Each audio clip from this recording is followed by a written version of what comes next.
Tudo bem com a senhora? Tudo bem, e você? Não precisa Tudo me jóia. chamar de senhora, não. Tudo bem com você? Tudo bem. Tudo bem, professora Zoe? Professora, meu nome é Rodrigo, eu estou aqui com o Gabriel deu uma saidinha, mas ele já volta. Ele Uhum, também faz parte do nosso grupo. sei. Eu não sei a extensão de tudo que o Caio conversou com você, mas a Uhum, gente faz a licenciatura em Ciências Exatas aqui na USP de São Carlos e a gente está cursando a disciplina de didática agora no nosso quinto período. uhum, E um dos trabalhos que a gente tem desenvolvido agora, junto com a nossa professora, vários grupos eles estão fazendo várias análises sobre principais pensadores da educação no mundo. Tem um grupo de Waldorf, um grupo de Paulo Freire, um grupo de Freinet, e a gente ficou responsável por analisar as obras do Vygotsky. A gente já fez uma análise sobre as principais ideias e a nossa análise ela foi dada a profundidade das teorias de Vygotsky e a sua extensão, ela foi bastante, digamos aqui, superficial, até porque a gente não é a nossa especialização. Se a gente fosse se aprofundar em Vygotsky, a gente teria que é, passar uma vida estudando ele, como acredito que foi o seu caso. é. Mas a gente está com uma noção assim até que boa, mais ou menos, do Vygotsky. A gente apresentou já as ideias para a nossa turma e a segunda parte do trabalho seria, na verdade, conversar com alguma escola que aplica as teorias do educador que a gente ficou responsável, né, do pensador que a Uhum, gente ficou responsável.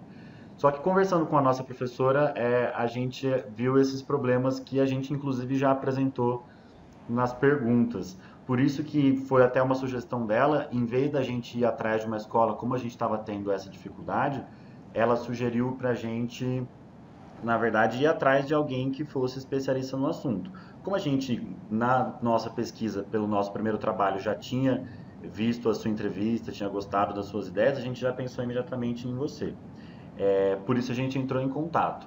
uhum. Antes de começar, professora, eu só gostaria de perguntar: tudo bem se eu gravar a nossa conversa para ficar mais fácil de tomar nota depois? Tudo bem, sem Né? problema. Tá, eu vou só ligar aqui a gravadora então. Boa tarde, professora. Aqui está o Oi, tudo Gabriel. bom? Bem, Oi, tudo bom? bem. Bem. Tudo Vocês certo. ontem foram à manifestação ou não? Então, ontem então, né? Passei mal com isso. Ontem eu tava numa. Eu dou aula fora, eu já dou algumas aulas e eu tenho a aula que eu dou é uma escola particular, então a escola não Ah, paralisou, aí foi complicado. ah. Mas fiz bastante propaganda da manifestação, não? Foi o que eu Aqui no consegui. Rio foi bem grande, foi bem É, grande. Aqui no aqui Rio em foi São muito Carlos bonito. também O foi. movimento aqui em São Aqui em Carlos São foi Carlos bem também foi forte. porque São Carlos tem o campus da USP e tem também o campus da Universidade Federal, né? É, é, Então o movimento estudantil aqui é bastante presente, então foi bem bonito aqui. Fiquei sei. arrepiado aqui só de pensar. Certo, Então, professora? tá. Tá. Você tem as perguntas aí? Vamos ver. Eu tô com elas aqui Você tá. também. Eu Eu tô acho que porque o o. Caio me mandou. Uhum. Então eu posso até dar uma olhada Esqueci, claro. Primeiramente agradecer a sua disponibilidade. A gente imagina que você tem muitos compromissos, mas é, a Não tem sua. problema, mas eu estou de licença para pós-doutorado até Aham. outubro, então isso me dá também um Sim. pouco de fôlego, mas eu não deixo de atender estudante, não, porque Legal. estudante é importante, Acho né? muito bom, muito legal da sua parte, mas acho que o Caio conversou com você, a gente queria deixar livre para você falar da maneira como você se sentir melhor. Essas perguntas elas são mais para nortear essa nossa conversa Tá. sobre a presença de Vygotsky na educação brasileira, as maneiras como isso pode ser feito, mas fique livre para Tá, aí divergir eu delas. posso seguir, eu posso seguir um pouco aqui o roteiro que vocês me Uhum, deram, fica à mas vontade. aí eu também vocês podem ficar livre para me interromper e perguntar, se vocês quiserem, Tá tá certo, bom? professora, tá certo. Porque de repente eu esqueço alguma coisa que eu até falar, depois se eu não falar, você me pergunta sobre isso, mas que a gente às vezes começa a desenvolver uma ideia e vai para outro caminho, Uhum. né? Então, vou deixar vocês também bem tranquilos que vocês podem me interromper e eu respondo a pergunta de imediato. Tá Tá? certo, Bom, professor. primeiramente eu quero agradecer, né, a possibilidade. Eu dou aula de organização da educação brasileira nas licenciaturas aqui na Federal Fluminense. Tenho contato com vários cursos, mas confesso que foi a primeira vez que uma turma de exatas procura para eu dar uma entrevista aí sobre esse pensador, né, que para mim é um pensador importante. Eu acho que ele não só para a educação, né, como para a psicologia, para o desenvolvimento humano. Então, assim, agradecer a oportunidade, espero que eu consiga, né, responder o que vocês, as dúvidas que vocês têm. A primeira pergunta de vocês é que eu falo sobre as divergências na tradução. Bom, eu escrevi uma tese sobre Exato, isso, né? Isso também foi uma coisa que Então, fez eu a não sei gente se vocês conhecem a chegar em tese, se você. vocês leram a A tese. gente não chegou a se E aprofundar. tem um livro também da minha tese. Eu até tinha separado ele aqui para poder... Ah, peraí, só um instantinho, vou mostrar para vocês.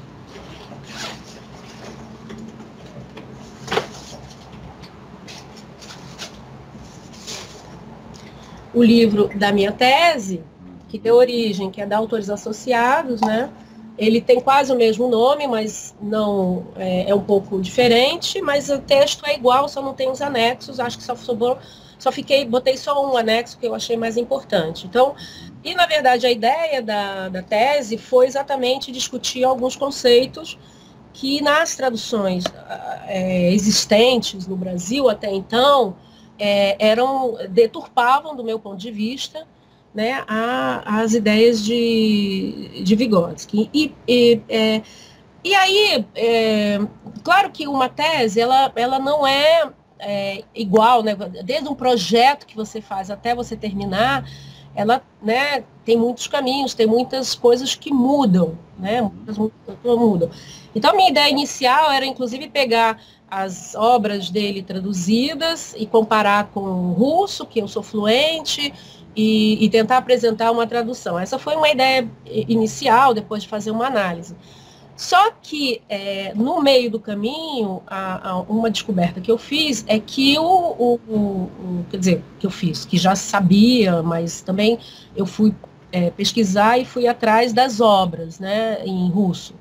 É que a própria obra dele, quer dizer, no russo também sofreu censura, sofreu cortes, sofreu com trocas de palavras, trocas de conceitos, né? Então, e o trabalho que começou a ser feito na Rússia já mais recentemente, quando eu comecei no doutorado em 2007, eu tive a sorte de conhecer, inclusive, a filha dele, ir lá conversar com ela, e ela me apresentou o projeto, que é o projeto de obra completa dele, porque a gente não conhece a obra completa do Vygotsky, a gente tem apenas 6 volumes aí de obra e alguns livros que foram, né, editados como se fossem dele, é isso mesmo que eu digo. Por exemplo, Formação Social da Mente, para mim, é um livro que é atribuído a Vygotsky, porque aquilo que está ali, ele não escreveu. Ele está todo equivocado, inclusive, no prefácio, os autores falam isso, né? Então, a ideia era discutir, então, a partir dessa descoberta, digamos assim, né, que eu comecei a cotejar os textos, falei, não, peraí, mas está errado, inclusive, no russo também não bate, né? Que começaram a publicar as obras dele mais de acordo com os arquivos, né? E aí a tese mudou um pouco e a gente escolheu mais os conceitos que poderiam estar, né, equivocados e realmente estão, né, na tradução, e dão uma interpretação equivocada da própria, digamos, do próprio fundamento filosófico-metodológico dele, né, filosófico-teórico dele. Né? O Vygotsky, ele não só se baseia na metodologia, né, do materialismo histórico dialético, principalmente de Marx, como também o Spinoza é um filósofo que vai atravessar a obra dele todinha e que vai influenciar, inclusive, o método de análise dele dos fenômenos psicológicos, que é uma análise do fenômeno como uma totalidade, uma unidade. Né? E aí o materialismo histórico é estudar o fenômeno no processo de desenvolvimento, ou seja, no processo de transformação, um processo histórico permanente, né, na relação com a cultura, que são os instrumentos culturais, né, que mudam, né, nossa forma de, né, mudam, transformam as nossas funções com as quais a gente nasce e nos faz desenvolver e também, né, nos fornece a nossa consciência, que é a consciência do nosso próprio comportamento. Então, o que o Vygotsky faz? Ele materializa o objeto da psicologia, que já era, mas que ninguém estudava e que ninguém dizia que, todo mundo dizia que não podia ser estudado porque ele era algo imaterial. E o Vygotsky, na verdade, ele materializa, né, a consciência, e vai dizer, a consciência é o domínio das nossas funções culturais, das nossas funções superiores, com controle daquelas com as quais a gente não nasce, né? Que são aquelas que surgem no processo do nosso desenvolvimento. E aí eu escolhi alguns conceitos, que é a zona de desenvolvimento, né? Isso, essa foi uma das polêmicas, né? A zona de desenvolvimento. Escolhi também fala, né, que é traduzida muito como linguagem. A palavra russa, né, também é обучение, que não é aprendizagem, que também vocês colocam aqui como uma questão que vocês querem discutir. Tem também um pouco, eu falo muito ainda superficial na tese, mas eu já tenho aprofundado alguns estudos, né, que é a palavra vivência, que para mim é uma palavra assim, fundamental hoje para se estudar a teoria do Vygotsky. E o que mais? Acho que foram essas palavras. E brincadeira. Brincadeira, que foi muitas, né, que é mais a ver até com a minha área, que eu pesquiso, que é criança, formação de professor, né, de educação infantil. Então, com essas, analisando a obra dele, tanto em russo quanto em português, e até mesmo em outras línguas, eu percebi que a intromissão no texto dele mudava, sim, mudavam, sim, os conceitos, sim, mudavam. Então, eu parto do princípio, claro que a minha tese ela é sobre o tradução, né? E o Vygotsky é o meu exemplo para eu falar de tradução, né? E eu diria hoje a mesma coisa, por exemplo, a obra do Bakhtin, que está sendo toda traduzida, né, que é outro filósofo e pensador russo, e muita gente até me consultam, mas eu digo, é outra tese, né, porque são pensadores, apesar deles terem sido contemporâneos, eles têm algumas ideias em comum, sim, mas um é mais, né, para o lado da linguagem em si, né, e o Vygotsky mais para o lado do fenômeno do desenvolvimento humano. Desenvolvimento como, né, a transformação, a humanização, né, digamos. Que hoje aqui no Brasil está meio em xeque também, né, essa humanização, essa humanidade. Então, assim, aí eu falei um pouco de cada obra, assim, mais detalhadamente. São livros que ele realmente escreveu e escolhi esses conceitos. Então, esses conceitos, eles não podem ser, isso é uma coisa que eu acho que aconteceu muito no Brasil, você pensar, e isso acontece não só com o Vygotsky, como vários outros, você pensa alguma coisa, né, do teórico, e você já acha que você está aplicando a teoria, né, do Vygotsky. Eu acho assim, a teoria, na verdade, essa coisa até já entrando nessa pergunta que vocês fazem mais em frente aqui, que é sobre as escolas, né, por que não tem uma escola, né, Vygotsky? Porque eu acho que a teoria, ela parte de uma certa realidade. Então, se a gente não conhecer o contexto histórico, né, o contexto social, em que essa teoria, inclusive, foi, né, foi feita, foi realizada, foi pensada, é muito difícil também você transportá-la, né, e aplicá-la. Né? Eu não vejo sentido nessa aplicação. Agora, é uma teoria aberta, é uma teoria, ao contrário de outras várias, por exemplo, o próprio Freud, né, que muita gente, inclusive, discute se é teoria, se não é, né, mas são teorias muito fechadas nos conceitos. E você tem uma ideia, a teoria do Vygotsky na Rússia é chamada de psicologia não clássica, porque ela é aberta.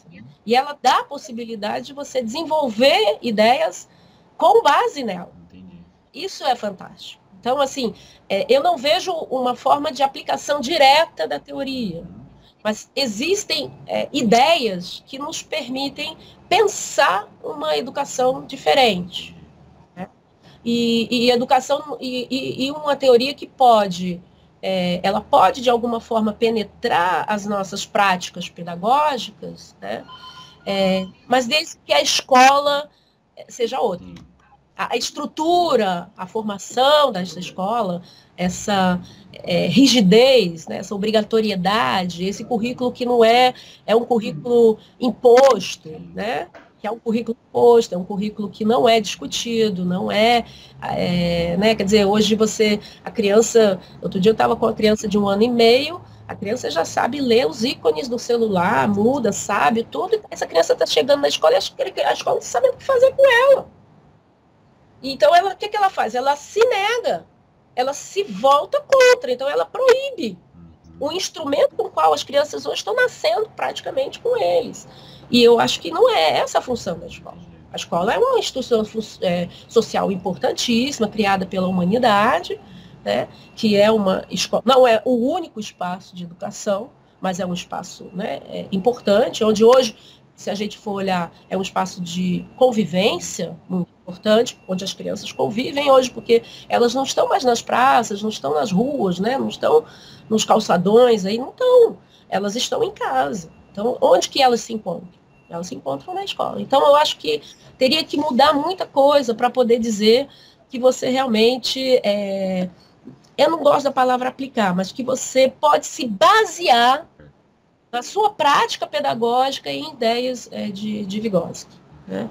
Então, e eu acho que, por exemplo, se você pegar, e vocês pedem até, inclusive, aqui um exemplo de um conceito, mas se você pegar, por exemplo, o conceito, até o próprio conceito de zona de desenvolvimento, que foi traduzido como proximal, ele foi tão deturpado que, inclusive, incluíram uma coisa que ele nunca dizia, porque é você atribuir ao Vygotsky uma visão determinista do ser humano contra a qual ele lutava, ele brigava, e ele falava, isso é a velha psicologia, né? A visão determinista de homem, como se o homem já nascesse com tudo e bastava só crescer, né? Aumentar, né? Quantitativamente. Então, ele se opõe a essa visão de ser humano, e tanto naturalista, biologizante, como determinista, e ele diz, olha, o desenvolvimento é uma possibilidade, essa possibilidade está dada para todos.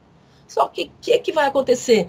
O contexto histórico, o contexto social vai transformar essa pessoa, transforma essa pessoa. Então, as nossas relações sociais, né, o papel importantíssimo da fala, né, na transformação, inclusive, das nossas funções né, psíquicas, tem um papel importantíssimo, e isso se desenvolve, você não nasce falando.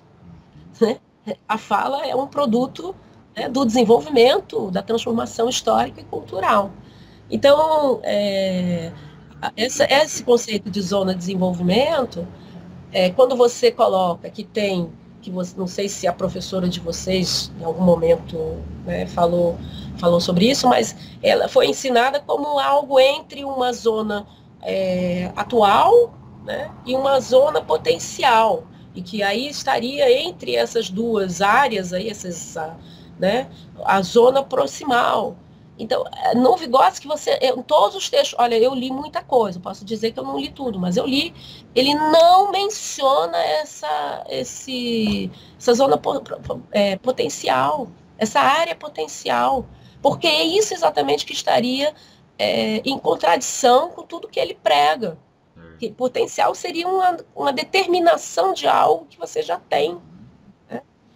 Então, e se você pega os originais, ele fala de teoria de duplo nível, que é aquilo que você já tem independência, que você já tem controle, e as possibilidades que vão, né, que estão em amadurecimento, que estão em desenvolvimento, que é uma possibilidade, mas não está no controle externo apenas, está principalmente no controle da pessoa que está no processo de desenvolvimento.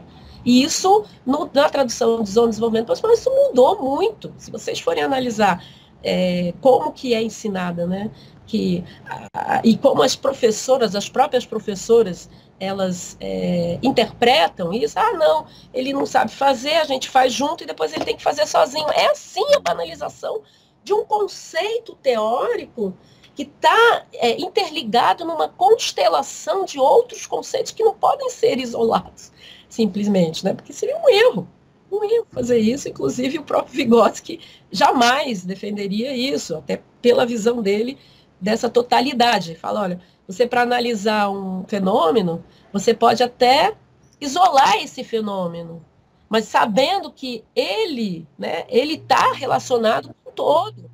Ele tem uma relação, guarda uma relação com o todo. Então, você pode até fazer isso para facilitar a sua análise, mas não pode tirar, né, essa relação com o todo. Então, para mim, o Vygotsky, ele muda muito a concepção de desenvolvimento, ele inverte, né, inverte a relação desenvolvimento e atividade, que é a atividade, porque tem várias atividades, né? Então, é o movimento de desenvolvimento atividade do Piaget, que o Piaget diz que tem que desenvolver para a atividade acontecer, e ele vai inverter isso, não em detrimento da teoria de Piaget, que eu acho que o Piaget tem algumas contribuições importantes, inclusive que o Vygotsky elogia muito.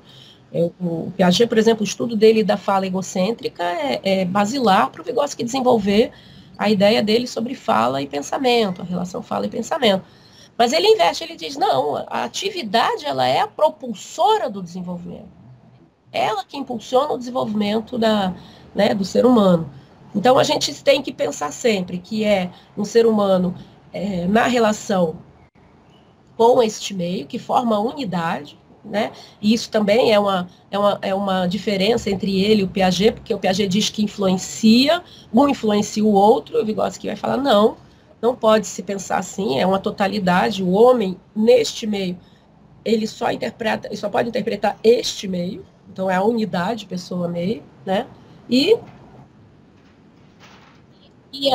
a vivência é um conceito importante exatamente por causa disso, que ele rompe com o dualismo cartesiano e enxerga a pessoa como essa relação com o meio e com as suas especificidades com as quais a gente nasce e desenvolve, entendeu? Então, assim, por isso, a zona de desenvolvimento, você pode dizer, tal escola aplica a zona de desenvolvimento. Não, não existe isso. Você não pode aplicar. Eu já ouvi professor falando, eu vou filmar a zona de desenvolvimento, entendeu?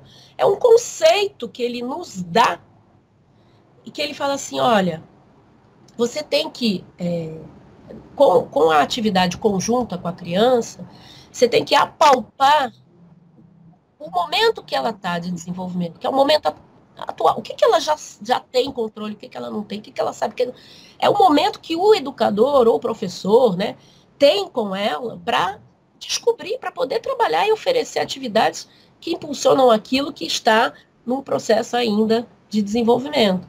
Então, é um conceito para a gente investigar o desenvolvimento da criança.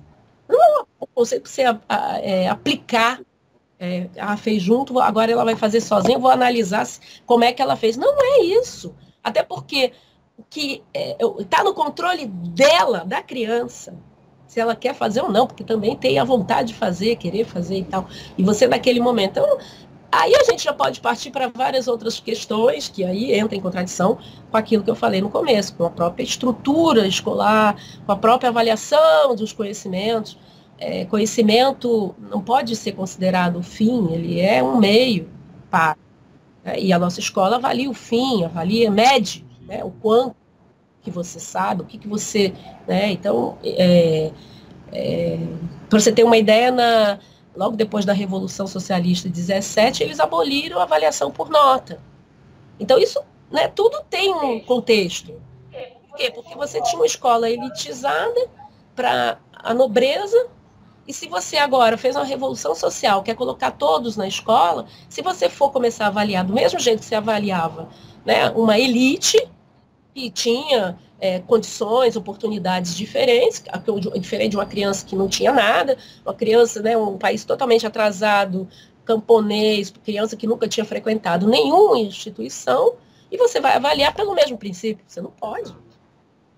Né? Então, você tem que levar em consideração também as oportunidades, né? As possibilidades que essa pessoa teve para você poder dizer. Então, você não pode fazer simplesmente passar a régua e falar, ó, esses estão assim, esses estão assados. Não.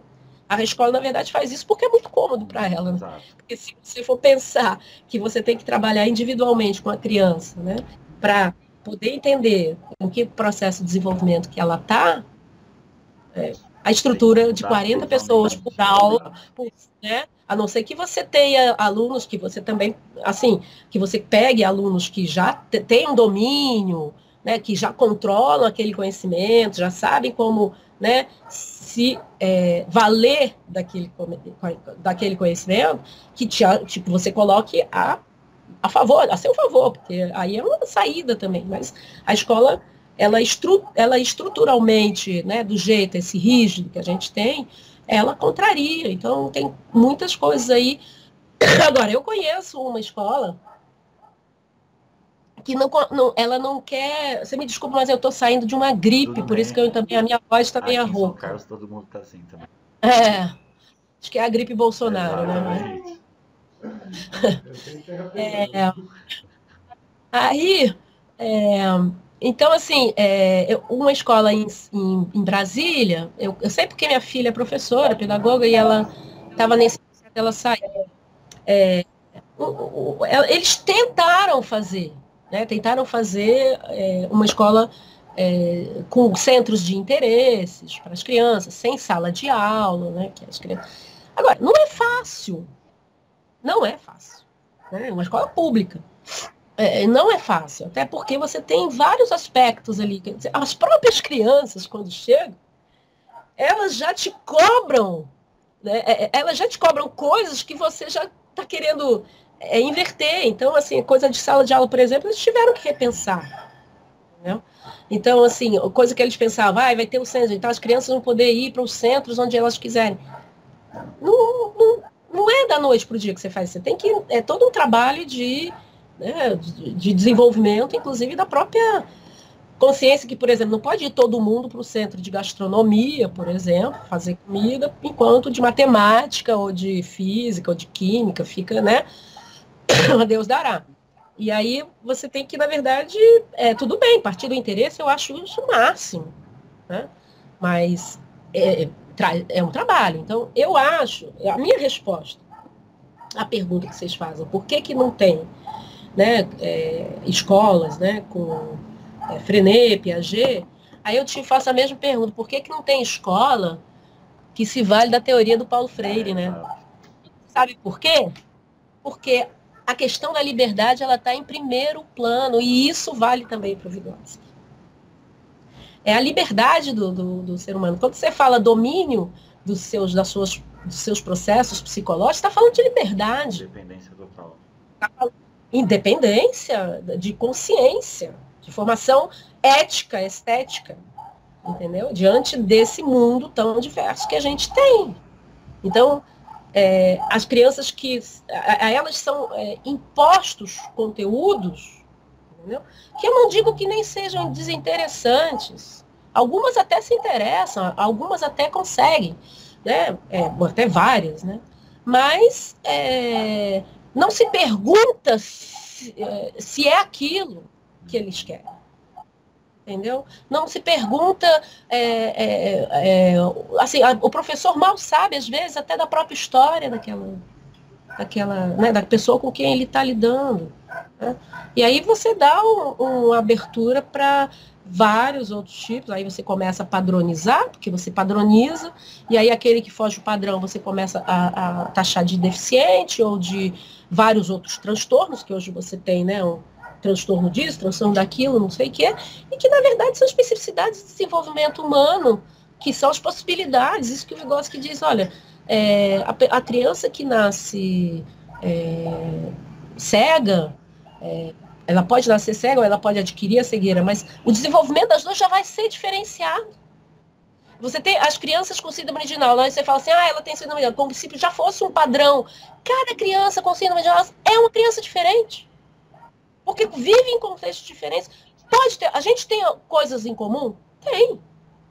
Mas a minha história, o meu contexto social, me mudou, me fez de uma, me constituiu, assim como o tempo te constituiu, e nós somos humanos, né? Temos algumas coisas em comum, sim, né? Mas é a diversidade que a gente tem que olhar, entendeu? Então, a pessoa que é cega, ou que nasce cega, a gente não tem que focar naquilo que ela não tem, que é a visão que ela não tem. Tem que ver que ela é um ser humano e ela pode se desenvolver. E é o desenvolvimento dela que é o desafio para a gente. Agora, a gente entender como é que ela vai se desenvolver, porque você não aprende a pessoa na totalidade, mas você tentar palpar, como o Vygotsky diz, né? Palpar, como é que ela vai pensar, como é que ela vai se posicionar, como que ela vai começar a falar, como é que ela vai começar a escrever, né? Como é que ela vai se apropriar das ferramentas culturais que a humanidade criou até agora para ela, né, que já é um avanço, porque você hoje tem, né, formas, antigamente não tinha, né? Então, a humanidade também avança nesse sentido de criar. Então, é a liberdade de você poder criar coisas novas, diferentes. Coisas. Então, assim, para ter desenvolvimento, você tem que ter alguma coisa nova. Né? Senão não tem desenvolvimento. Né? Não tem desenvolvimento, não acontece desenvolvimento. Então, eu acho que as duas primeiras perguntas eu mais ou menos já te respondi. Né? Aqui vocês, na terceira pergunta, vocês perguntam de características do sistema de ensino e pesquisa em educação do nosso país que dificultam o surgimento de uma escola voltada às teorias de Vygotsky. Bom, acho que eu já falei de algumas coisas da escola, né? Principalmente. Olha,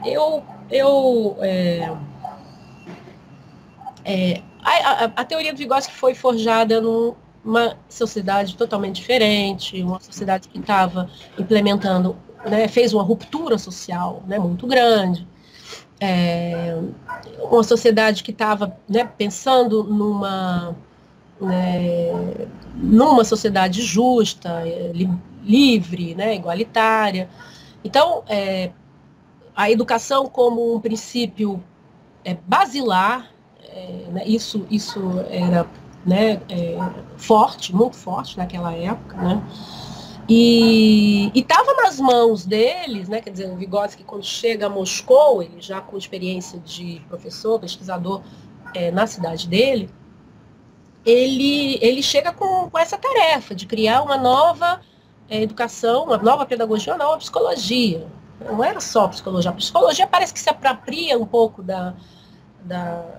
das ideias de Vygotsky, como se ele fosse um psicólogo, mas naquela época nem a profissão de psicólogo existia. Entendeu?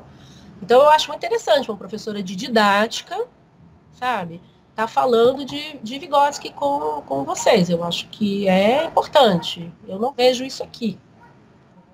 Mas eu acho bacana. Então, a escola, eu acho que eu já falei um pouco, né? Quer dizer, essa escola, essa rigidez toda e tal, e você poder... que a escola não muda, né? Se você pegar ela do jeito que ela foi criada lá, né? Nos primórdios, ela tá igual, ela praticamente é igual. Você pode falar, tem algumas alternativas, sim, mas...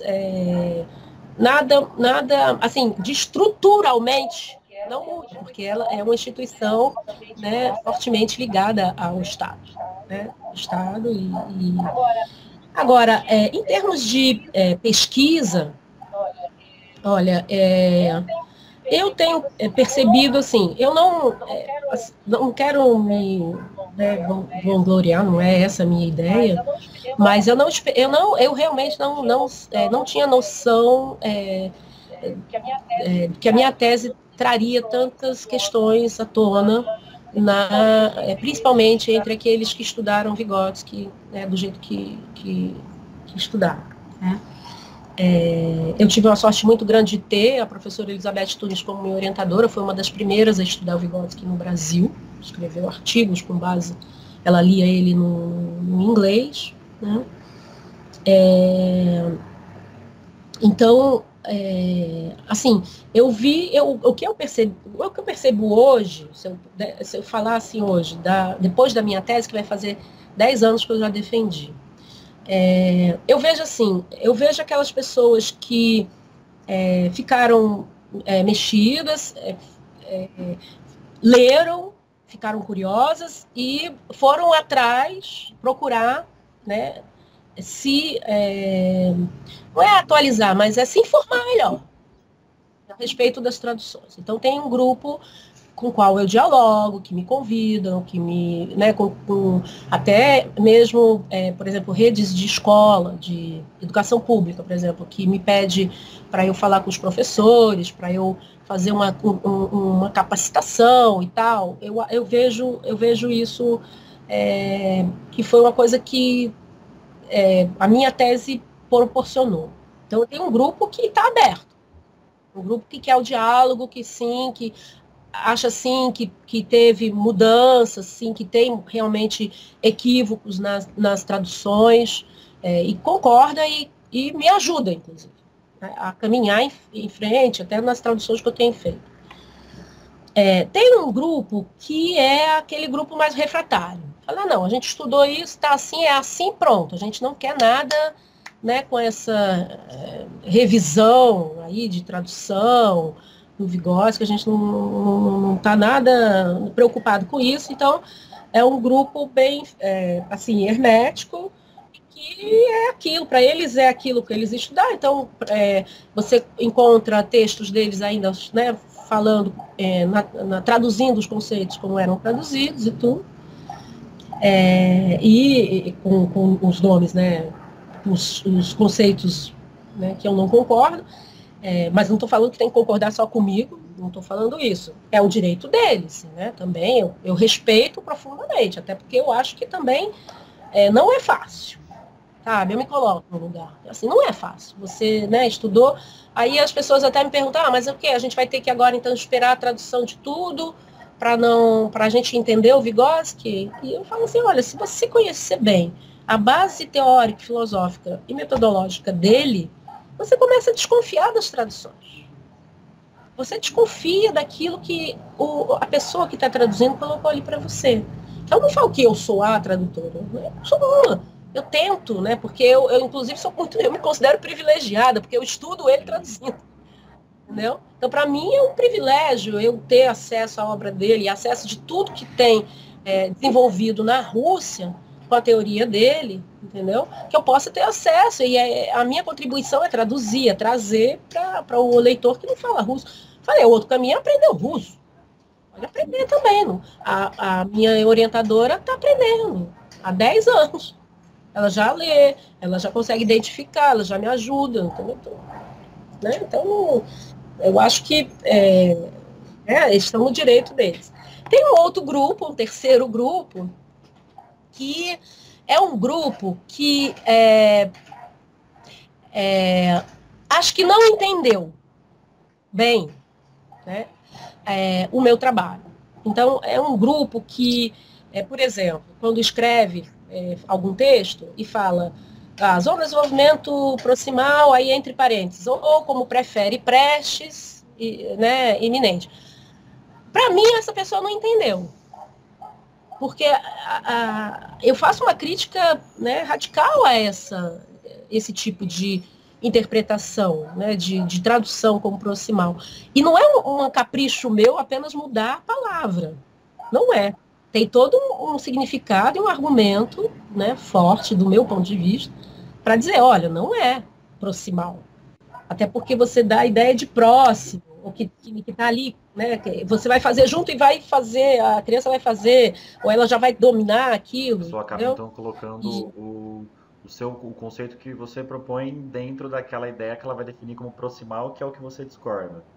Como se fosse apenas um eu já vi sinônimo. isso, Entendi. isso. Ou em outros artigos eu vi já assim também. Até uma pessoa que depois me convidou para fazer uma conversa lá com os alunos dela e tal, em Bauru. Ela bota assim, vamos traduzir como, apesar de Prestes ter feito um tese, sei que, falou, criticando, sei que, blá, blá, blá, no Brasil é mais conhecido como proximal, então a gente vai traduzir, vai botar como proximal. Então, assim, para mim, são pessoas que não entenderam. Né? Depois eu conversei com ela, até com, né, ela foi muito gentil e tudo, e falei, ó, não é assim, né? Não é um capricho meu, não é. Então, quando eu falo que não é linguagem, eu estou te dizendo que não é linguagem. Eu estou falando, a preocupação do Vygotsky era estudar a fala humana, que é só humana, na relação com o pensamento.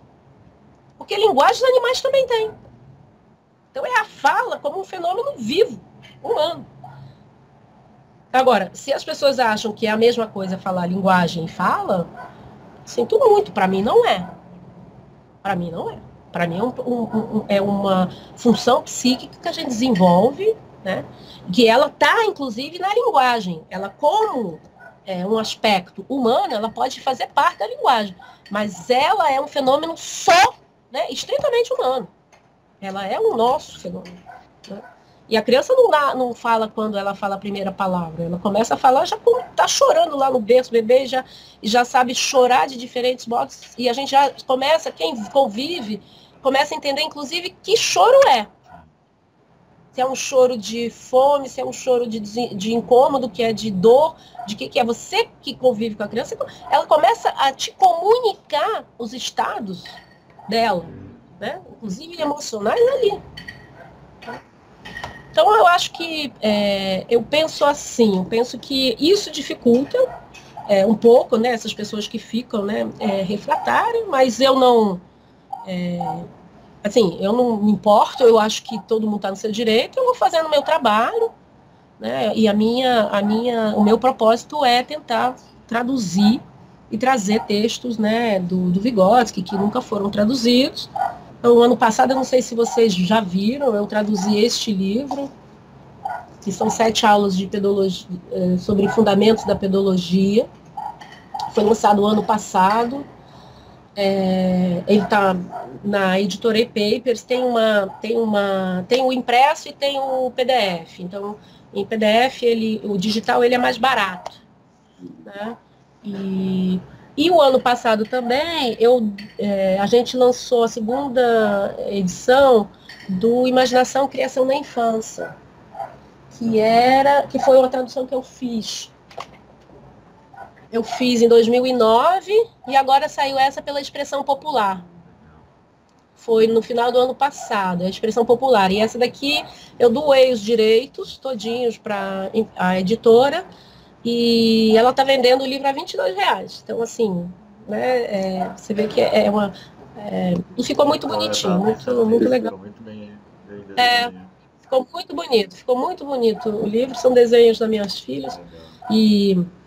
Então, eu acho que é esse meu trabalho. E até o final do ano a gente vai lançar um outro com aulas de psicologia dele, né, também que são textos importantes, tem alguns inéditos também. Então é isso que eu acho assim, o meu grupo de pesquisa, ele, apesar dele se chamar aqui Núcleo de Tradução, Interpretação, né, da obra dos pensadores, a gente não faz só tradução, a gente estuda ele traduzindo. Os alunos me ajudam também. Então muitas vezes eu pego um texto, olha, eu vou ler aqui em russo, traduzindo para vocês, depois alguém digita e a gente vai discutir de novo para ler, estudar e tal, entendeu? Então, é um grupo que me ajuda fortemente também na minha tarefa. Né? Agora, eu já já supervisionei, quer dizer, a minha linha de pesquisa, digamos assim, né, eu tenho que é a tradução em si, a discussão desses conceitos em si, né, o que muda ou não. Tem uma linha que é da escola, né, quer dizer, que é a teoria histórico-cultural e a escola, onde a maioria das pesquisas se encaixa nessa linha, né? E a terceira, eu não estou me lembrando agora, mas também tem a ver com tradução, muito mais, os conceitos, e discussão dos conceitos na escola, né, esses conceitos. Então, assim, é um grupo que pesquisa, sim, a obra do Vygotsky, tá, né, concentrado nisso, mas não só, entendeu? Então, eu tenho desenvolvido pesquisas com professoras da rede básica, pessoas que já estão, né, ou que foram minhas alunas na graduação, e que muitos nem falam de Vygotsky, porque a minha preocupação é muito mais o desenvolvimento humano e a escola, né?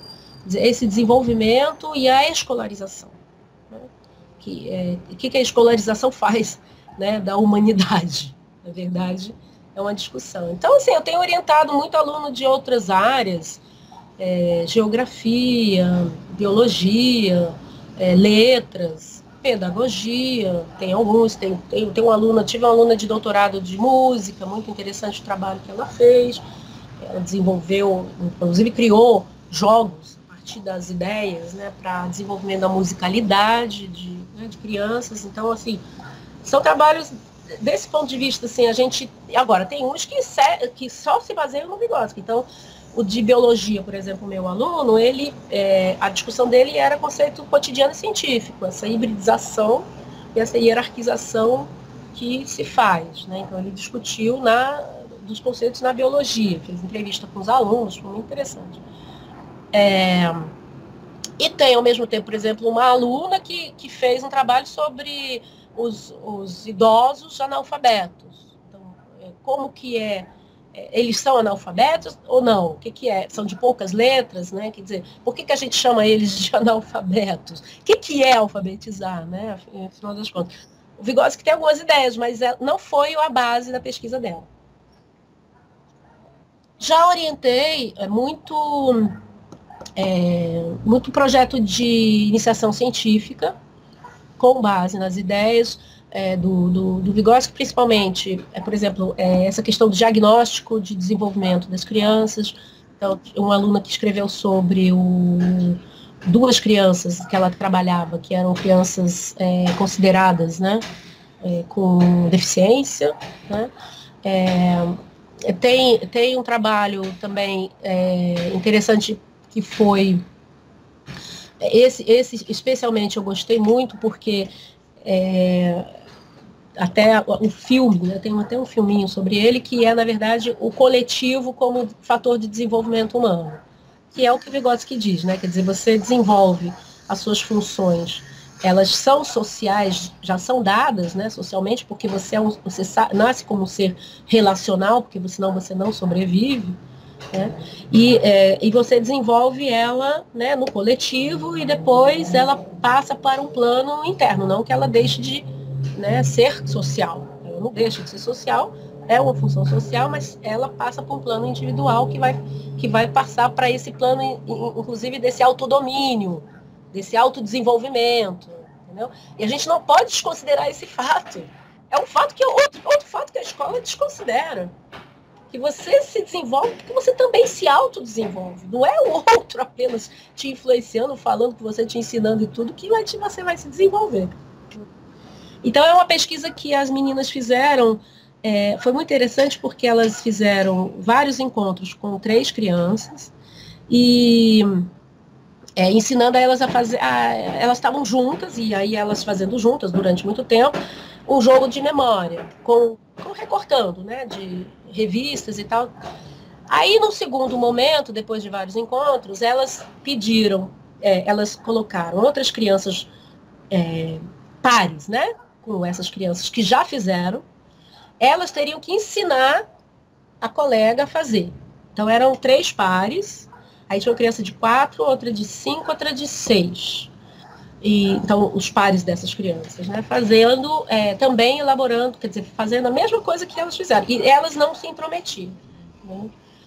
E foi muito interessante como as próprias crianças, elas começam a ver que quando você fala assim, olha, você não pode fazer por ela. Você tem que deixar ela fazer. Você vai só orientar. Como tem aquela criança, foi muito interessante mesmo, porque teve aquele grupo que a menina pegou e fez tudo, não deixou o outro fazer nada. E aí você percebe, obviamente que você percebe uma característica dela né, meio autoritária, de querer fazer tudo, né, rápido, né, como a escola manda, que tem que fazer, não sei o quê. O outro que a menina botou as mãos assim para baixo da mesa e só falava e orientava a outra, que a outra fez. E depois, no fim, as menorzinhas, as de 3 anos, elas estavam com muita dificuldade. As duas que aprenderam naquele momento foram ajudar as pequenas. E como a autoritária não deixava elas fazerem nada, e como a outra chegou para ela e falou assim, você está fazendo tudo por elas, você não é assim. Tem que deixar elas fazer. Aí tira o tubo de mão da outra, bota o tubo de mão na mão da menina, entendeu? Quer dizer, a outra entendeu perfeitamente. Né? Quer dizer, claro, é um experimento, mas você vê o quanto, né, uma relação coletiva, ela realmente tem um papel ali naquele, né? E a menina autoritária meio que assim, sai de fininho, ela sai, porque a outra ocupa o espaço e deixa a menina que tinha que fazer, estava com as mãos para baixo da mesa, não fazia nada, e a outra fala, não, olha, pega, passa assim, faz assim, bate para colar, não sei o que, entendeu? Então, assim, esse trabalho foi muito interessante. Foi 2 alunas minhas da pedagogia que fizeram numa escola pública aqui, né, do Rio, de Niterói. E eu vejo, assim, o que eu percebo, e aí isso, eu não dou aula de pedagogia, de psicologia, e nem de, quer dizer, onde o Vygotsky apareceria na graduação de pedagogia, né, onde ele aparece mais, nem de didática, né, na graduação. Então, eu percebo que quando eu, por exemplo, ofereço uma disciplina optativa, e que a gente vai ler um trabalho inteiro do Vygotsky, ou um artigo, ou um livro, a deficiência de estudar as ideias dele para o curso da pedagogia. Então, tem muita gente que chega querendo que eu oriente sem, assim, noção, aquela noção muito incipiente da teoria, entendeu? Então, assim, e eu fico, assim, eu fico pensando por quê, né, assim, porque a própria graduação na formação de professor faz isso, se ele é um pensador, para mim, por exemplo, não só porque eu estudo ele, mas eu acho ele fantástico do ponto de vista de se pensar uma nova escola, de se pensar uma nova estrutura, né, uma nova forma de relação com né, com esses jovens, seja jovens, né, os crianças e tudo. E eu fico me perguntando o porquê. Alguns colegas até às vezes me chamam, pedem para fazer uma fala e tal, mas é muito raro. É muito raro. E eu acho que essa questão que uma questão que eu levanto, eu já fui coordenadora da pedagogia, você manda essa garotada, né, da graduação fazer estágio nas escolas que estão aí. E muitas vezes esse estágio é uma simples observação da prática do professor. Não é o aluno, estudante do curso, se intrometendo e fazendo né, trazendo as ideias novas para tentar mudar. E aí, claro que é muito difícil um aluno que sai, eu acho, na minha visão, entendeu? Aluno que sai, ele sai conhecendo qual escola? A escola que está aí. E resistir a essa escola, até essa coisa que eu falo, a gente tem que ensinar o aluno a resistir a essa escola, a enfrentar essa escola. Esse estudante que vai sair do curso de graduação, ele tem que enfrentar, tem que assumir como desafio, né? Ah, não, é muito difícil, já estava assim quando eu cheguei, sempre foi assim. São essas as conversas e você vê, às vezes eu tenho notícias muito tristes de alunos que foram meus alunos, bons e tal, mas, né? Então, a escola, ela é de uma fortaleza que para enfrentar nem um dragão. Talvez isso também entre bastante, até no que a gente já comentou um pouco aí dessas características do nosso ensino, né? A falta desse aprofundamento nos teóricos que acaba prejudicando bastante o fato da gente não ter uma aplicação verdadeiramente, porque como você falou no começo da nossa conversa, acho que nenhuma pessoa, nenhum aluno de um curso de exatas já te procurou alguma vez, né? E acho que seria incorreto a partir disso deduzir que, então Vygotsky não pode ser aplicado numa aula de matemática. Seria uma besteira pensar algo disso.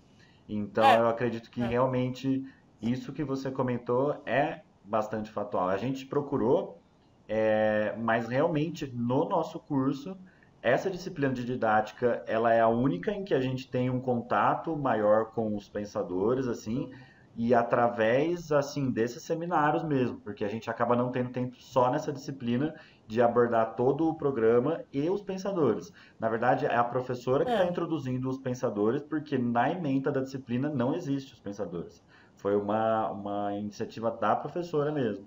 Então, o nosso curso de licenciatura, ele pincela muito superficialmente quem são os pensadores, tipo, aquela ideia bem, a professora na disciplina introdutória do curso, ela passa, tal pensador, aí, bolinha, características, bolinha, principais ideias e tal. É esse o principal contato que a gente tem com a maior parte dos pensadores. Então, talvez isso acabe explicando bastante como que essa nossa formação, a maneira como esses cursos, posso falar pela licenciatura, não sei os outros, mas a maneira como eles estão estruturados acaba dificultando com que a gente acabe tendo essa bagagem teórica para conseguir subverter, né, e enfrentar a escola. Acho que isso que você colocou é bastante. Que não é fácil e que não é apenas você, por exemplo, eu acho fantástico na didática. Eu quando dei didática, morava em Brasília, eu dava os pensadores, né? Eu acho isso importante. Mas eu não tenho conhecimento daqui que meus colegas que eles dão, entendeu? Os pensadores. Mas eu acho fantástico, até porque os pensadores, eles não pertencem a uma ciência. Se você for olhar o espectro de atuação do próprio Vygotsky, o Vygotsky é uma pessoa que vem da arte. Ele se forma em crítico literário. Ele, no início da carreira dele, escreveu mais de 150 resenhas teatrais, de poesia, de literatura, de livros, romances, entendeu? Então, assim, ele chega na educação pela arte, porque a formação dele era em literatura, filosofia e ele era advogado, porque ele tinha formado direito. Entendeu? Então, assim, ele viveu nessa turbulência toda e ele viu a abertura que o contexto social estava dando para ideias, né, livres de você pensar, poxa, já pensou, você pode construir um novo sistema de educação? Olha o desafio que é construir um sistema de educação voltado para o povo inteiro, para um país extremamente pobre, extremamente camponês, né? Pessoas que nunca tinham frequentado nada, não sabiam ler, 90% analfabeto. Era essa a realidade da Rússia. E depois dos países que foram aderindo à União Soviética. E você enfrentar esse desafio e tentar, poxa, realmente, vamos, né, a gente tem uma possibilidade, né, Então, as pessoas não conseguem romper, sabe? Elas não conseguem. É sempre uma tentativa de reformar, de botar um band-aidzinho ali, de botar um outro aqui, não sei o quê, entendeu? Assim não dá.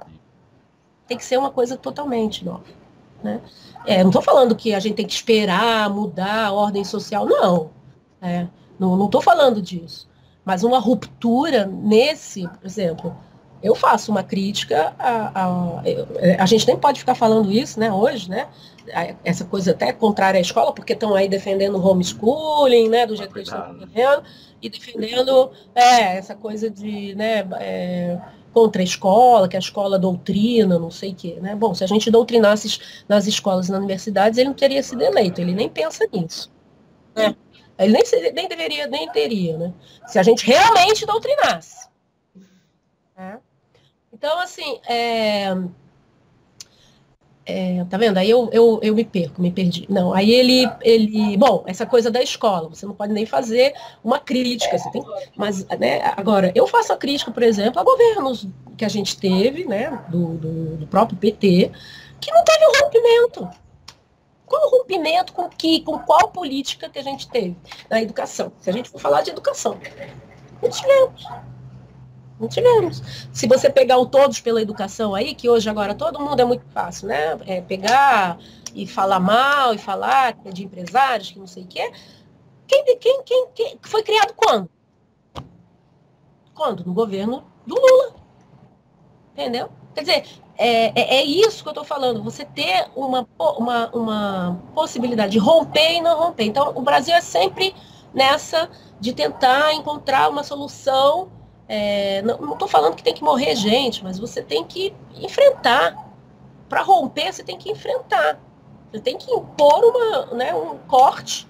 Não, olha, daqui não vai ser mais assim, não pode mais ser assim. Né? Por exemplo, acabar com as escolas particulares. Para mim, isso é um rompimento. Só a escola e investir tudo na escola pública, entendeu? Por que escola particular? O que é escola particular? Entendeu? Não, mas você não sei o quê.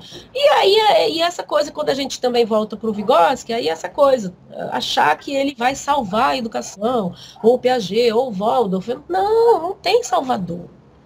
Eles nos ajudam a pensar, eles guiam o nosso pensamento para a gente poder pensar a realidade que está aí. E a realidade que está aí, eu te falei, a realidade dessa garotada que não vive hoje sem celular, sem computador, sem acesso à rede. A primeira coisa que se chega num lugar, você pergunta, tem Wi-Fi? Hoje é isso. Não tem. E a escola faz o quê? Proíbe. A escola proíbe. Ela tem Wi-Fi, mas não dá senha para os alunos. Como isso? Aí você vai dizer que a escola não está atrasada? Por quê? Porque ela tem medo. Você pode ter medo disso. Se isso está na nossa vida, e essa garotada é isso hoje, a relação com a tecnologia é essa, a gente tem que reverter a nosso favor, ver como que a gente pode. Inclusive pedindo para eles também, para essas crianças também nos orientarem. Você hoje, eu que já sou mais velhinha, eu quando tenho algum problema, quem eu peço? Eu peço para minha filha que tem 20 anos. Entendeu? Minha filha que tem 20 anos fala, arruma aí para mim, não sei o quê, porque já nasceu com isso. Agora, a gente ficar apenas criticando ou botando limite, né? Eu nunca botei limite. Eu tenho 2 filhas e nunca botei limite. E se você for ver, são 2 pessoas que leem, são 2 pessoas que gostam de sair, de exposição, de viajar e tal. Mas isso aqui, elas não se separam. Esse celular, elas não se separam. É o instrumento deles. O seu também, né? Deve ser. Você tem o quê? 20 e poucos anos? Né? Não. E aí que você. Aí você acha que a escola não está atrasada, a escola não. Tá. Sinto muito. Então você pensar essa realidade, para mim hoje é um desafio, sabe? Eu que sou preocupada com a alfabetização de crianças, eu discuto muito isso em vários trabalhos, eu acho que a gente está perdendo a chance de estudar essa transformação do pensamento das crianças que já chegam com domínio das telas. Porque as telas, elas já leem. E é uma leitura diferente. É uma leitura totalmente diferente, não é uma leitura linear, organizada como um livro. Né? Ela é uma outra leitura, uma leitura que você pode ver, né? Você pode começar de outro, não tem uma organização lógica, você pode começar daqui para cá, daqui para lá. Né? Então, para mim é um desafio enorme essa questão.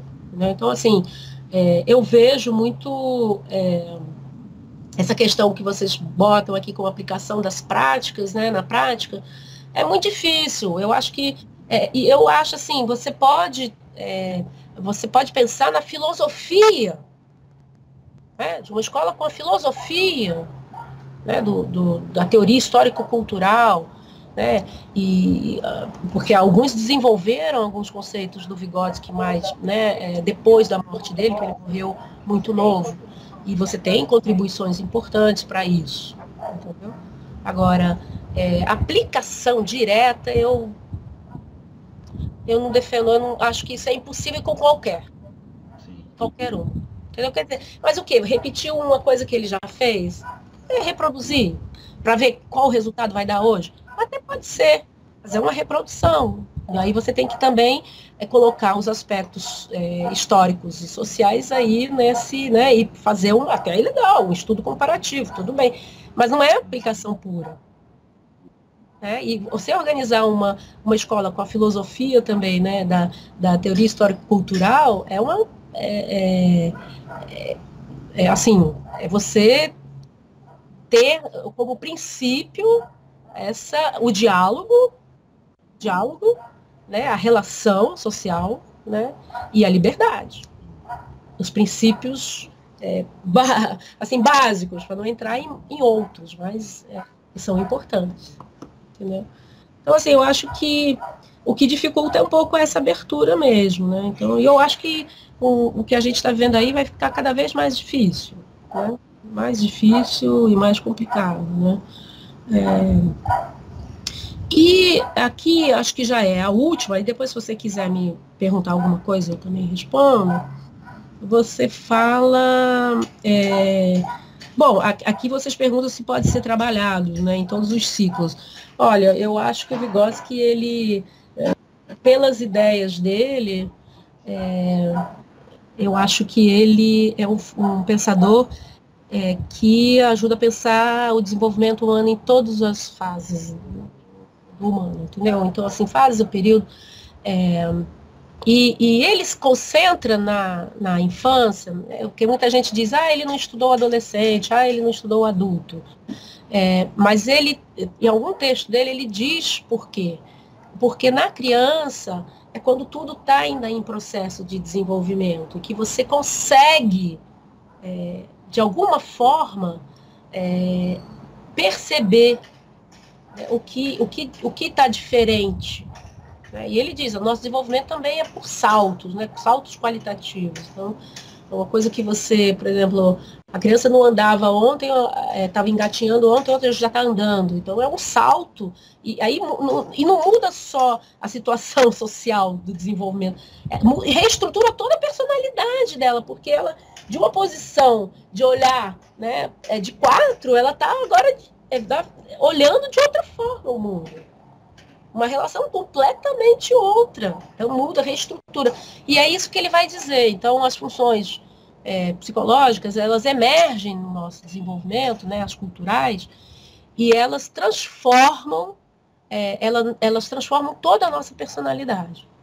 Transformam, inclusive, a dinâmica, né, das funções. Então, ora uma está, né, guiando sua atividade, ora outra, né, que se chama atividade guia, que vai guiar, né, então você está numa... E você controlar essas funções, isso deveria ser o desafio da escola. Você ensinar o autodomínio. Autodomínio. Né? Eu acho que isso é muito forte, né, com coisas que a gente está vendo por aí, né, de adolescentes que não sabem, né, o limite, o controle, né, do seu limiar ali, né, com o outro, entendeu? E isso tá preocupante, é muito preocupante, né? E você pensar que, por exemplo, na escola, numa educação infantil, se você a criança que brinca, ela é na brincadeira que ela aprende a ser livre e também a controlar o seu comportamento, porque apesar de não ter regra clara, mas é uma regra social imposta, né? Porque a criança, se ela quer ser mãe, ela tem que ser uma mãe com as características de mãe que ela conhece. Então, que ela está reproduzindo ali a mãe dela. Ela pode, inclusive, acrescentar alguns elementos. Por isso que eu acho que, assim, tem muita gente que pega o comportamento da criança e já transporta diretamente para que a criança está sendo abusada. Você tem que conhecer a história com a criança, pode ter ouvido, pode ter lido, pode ter visto em algum lugar, né? E você não pode, de uma forma simplória, né, chegar a uma... Mas, por exemplo, eu acho isso muito importante, que a brincadeira livre, a brincadeira de faz de conta, que as crianças, sem o adulto, é o lugar onde elas exercitam a liberdade, onde elas exercitam a vontade e onde elas exercitam esse autodomínio. Porque se você se comportar diferente, a brincadeira não acontece, ela vai acabar. Ela nem vai acontecer. Então é o outro que vai chegar e falar, não, mas a mãe não pode fazer isso, não. Não é o adulto que tem que chegar. Não, olha, você não pode fazer isso porque você é adulto, você é minha mãe. E a mãe dá carinho, faz isso, faz aquilo, dá palmada, bababá, pode falar. Né? Pode falar várias coisas que, inclusive, nem ela sabe o que é. Mas a mãe tem que fazer isso, mas não pode fazer isso que você está fazendo. Entendeu? Então, quando eu dou muito capacitação para o professor fala, mas a criança está brincando, joga a boneca no chão, o que eu faço? Não faço nada, não faço interferência nenhuma. Eu falei, olha, a brincadeira não é um lugar de educação moral. Né? Claro que eu acho que alguma criança vai dizer para ela, se ela não estiver brincando sozinha com a boneca, alguma criança provavelmente vai chegar para ela e falar, olha, você não pode fazer isso. Se não fizer, na sua observação, você viu isso, transforma isso em outra coisa, numa outra atividade. Mas não precisa ser na brincadeira. Brincadeira é um espaço de você observar o desenvolvimento da criança. Observar a criança e ver a criança em toda a sua... Sabe, você percebe as relações, inclusive, como ela estabelece as relações. Né? Então, e eu acho, né, que como esses espaços de brincadeira estão reduzidos, os tempos estão reduzidos. Eu acho que isso está tendo uma influência muito... Eu acho. Tá? Ainda não fiz pesquisa nenhuma a esse respeito. Fiz pesquisa... com professores perguntando sobre o tempo de brincadeira espontânea, e o resultado foi que a brincadeira espontânea na escola é quase um banho de sol de presídio. Então, isso é 15 minutos de manhã, 15 minutos da tarde, e aí realmente elas fazem o que elas querem, as professoras nem ficam para observar. Entendeu? E lá, espontânea para elas é assim, você larga e pronto. Entendeu? E, na verdade, você está perdendo ali um momento precioso de observação, né, de desenvolvimento, de você ver como que ela estabelece relação, como é que ela dialoga, se ela já está passando, né, do agir para conversa, né, para um comportamento, né, mais verbal. Né? Você percebe esses momentos. Né? A criança pequenininha, ela é toda atividade, ela é ativa.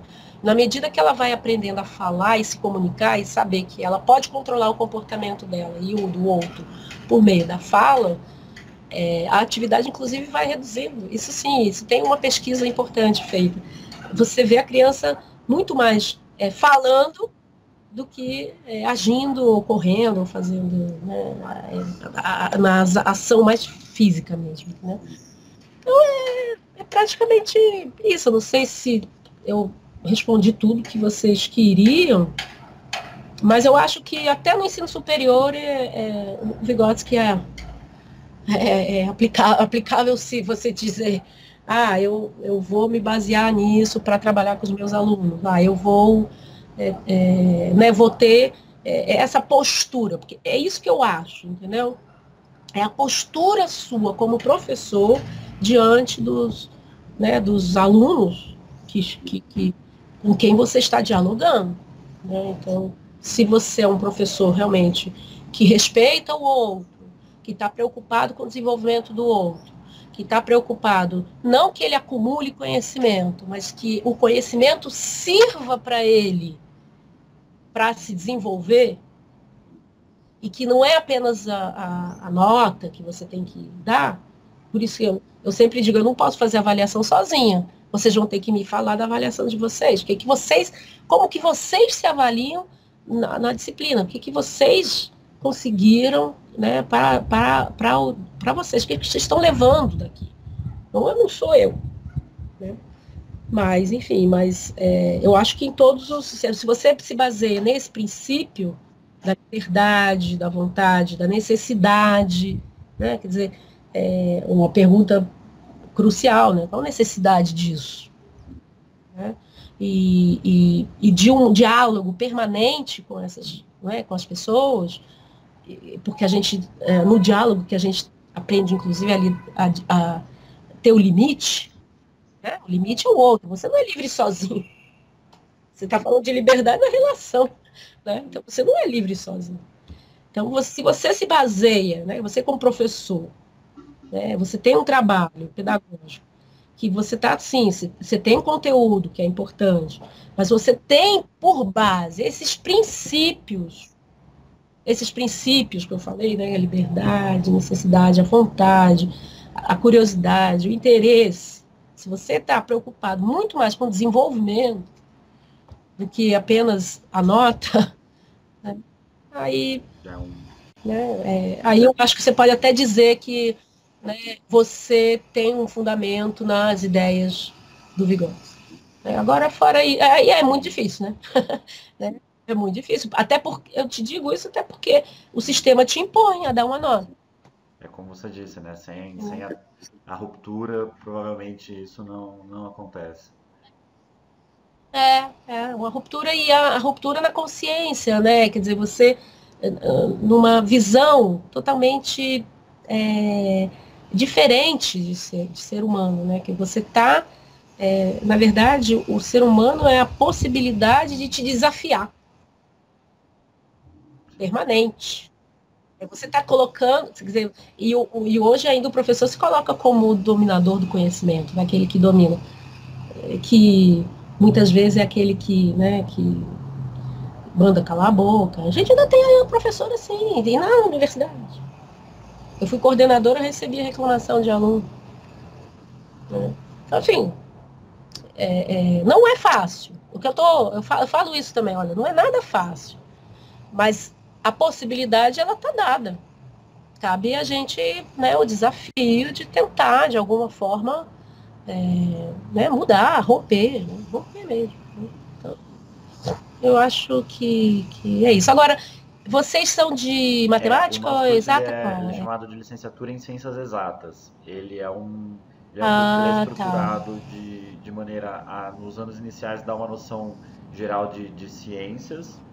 Então a gente tem aulas de biologia, química, física. E aí, a partir do final do nosso segundo ano, início do terceiro, a gente habilita em uma das 3 frentes de conhecimento de exatas, ou matemática, ou química, ou física.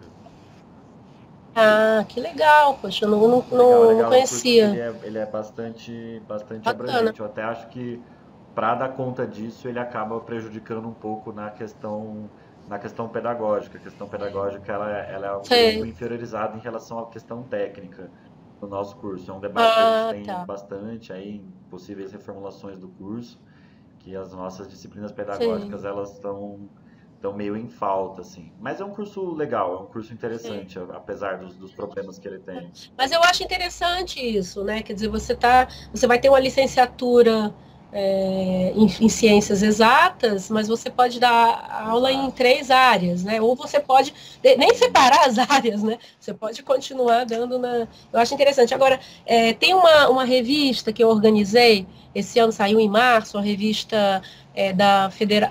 ela é a Universidade Estadual de Maringá.